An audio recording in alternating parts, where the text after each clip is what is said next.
Mga kapuso, idineklarang walang bisa ni Pangulong Duterte ang amnestiya ni Senator Antonio Trillanes na ibinigay noon ni dating Pangulong Noynoy Aquino. Ayon sa Department of Justice, hindi tinupad ni Trillanes ang requirements para sa amnestiya.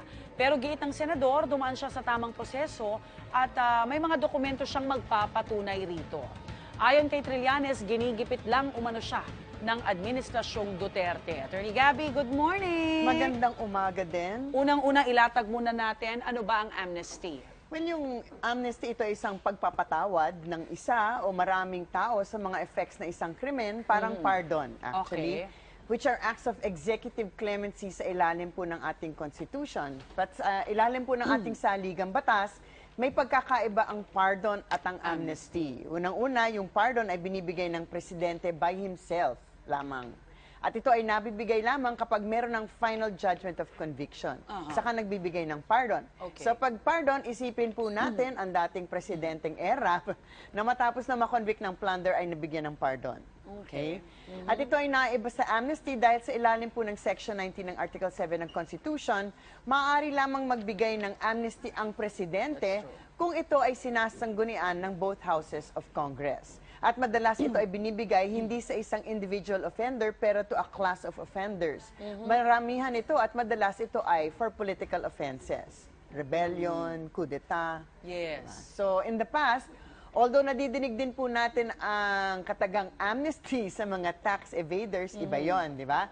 Sa presidential amnesties, ito ay nabigay na sa mga katulad ng mga, tulad nga ng sinabi natin, mga coup plotters sa mga miyembro ng RAM-SFPU, mga miyembro ng MILF, mga NPA, at pati na rin as far back as 1946 sa mga kaso ng mga guerrilla and resistance forces. So talagang ito ay binibigay usually for political offenses, yung mga naninindigan, di ba? Yes. But generally, yung epekto nito ay pareho lamang, parang nawawala ng kasalanan ng offender at nakakabalik sa lipunan ng walang record dapat.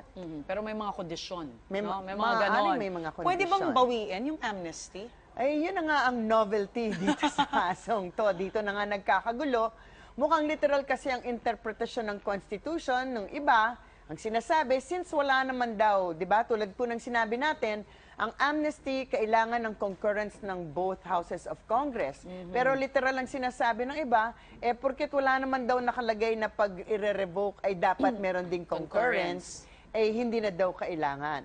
At parang ganito din actually ang gulo ukol nun sa withdrawal from the ICC, di ba? Yung kung ang treaty kailangan ng concurrence ng Senado, sinasabi nila, wala naman nakalagay na kailangan ng ratification ng concurrence pag binabawi.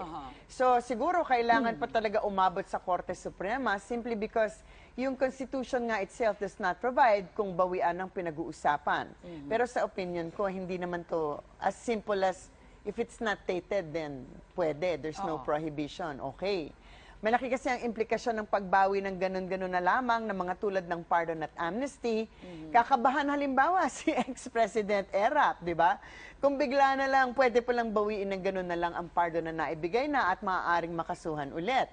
At may nabasa ako, halimbawa sa Amerika, mukhang ang weight ng mga opinion ng mga legal experts sa Amerika ay hindi rin pwedeng bawiin ng isang president ang isang pardon once given or issued.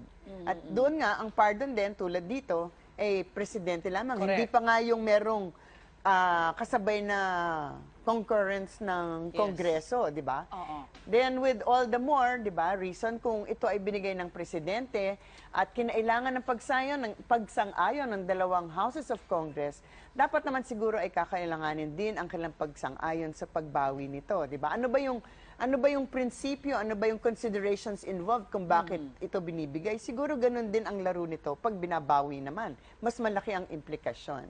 So, yung pag-grant nga ng amnesty na bigay noon ng dating Pangulong Noynoy Aquino, dapat daw nga dumaan sa Congress at Senate kung ito'y i-revoke. Yun nga. Pero ang sabi ni DOJ Secretary Guevara, hindi na rin daw kailangan dumaan sa Congress dahil void ab initio ito. Anong ibig sabihin ng void ab initio? Hindi nga ba kailangan dumaan sa Congress, yung concurrence ng both houses of Congress? Yung void ab initio, ang ibig sabihin nito, walang bisa mula sa umpisa. And something that is void ab initio does not produce legal effects in the legal world. in the real world. Nagkakagulo kasi yung issue kasi nga daw kesyo wala daw compliance, Kasi void walang to begin with, application. yun ang sinasabi nila. Hindi nga daw nag-comply, yung nawawala daw yung application, kasalanan ba ng tao kung hindi mahanap ang application? Halimbawa, kung mawala ng LTO ang application nyo for a driver's license, void ba ang lisensya ninyo? Kung wala kayong marriage contract na on file sa Statistics Authority, wala bang kasal? So siguro, maaaring gumamit ng ebidensya kung hindi nila mahanap. But whoever alleges should prove the allegation, not the other way around, di ba? Yes.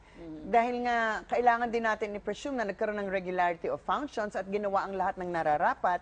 Kasi nga, hindi naman maipagkakaila na nagkaroon ng amnesty, nagkaroon ng concurrence ang both houses. Hindi naman pwedeng sabihin, nawala ang mga dokumento, di ba? Hindi pwede basta i-revoke at arrestuhin na lang bigla ang isang tao. Kahit na gaano ninyo, hindi ka gusto ang isang tao, kung gaano kayo napepeste sa presence niya, kinikilala kasi ng Constitution at ng batas natin, especially in political offenses, the power of amnesty to forgive. At the end of the day, nagugulo ang sambayanan.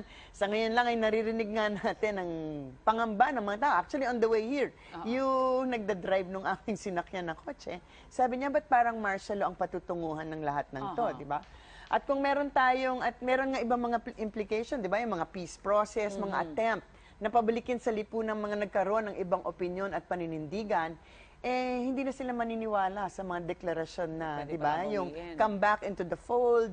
Kasi gano'n ang ginagawa in the past sa mga taga-MILF, mga surrender. Na mag-surrender kayo, come back to society, mag-contribute kayo sa lipunan, magiging ilag yan in the future kasi pwede palang bawiin, di ba?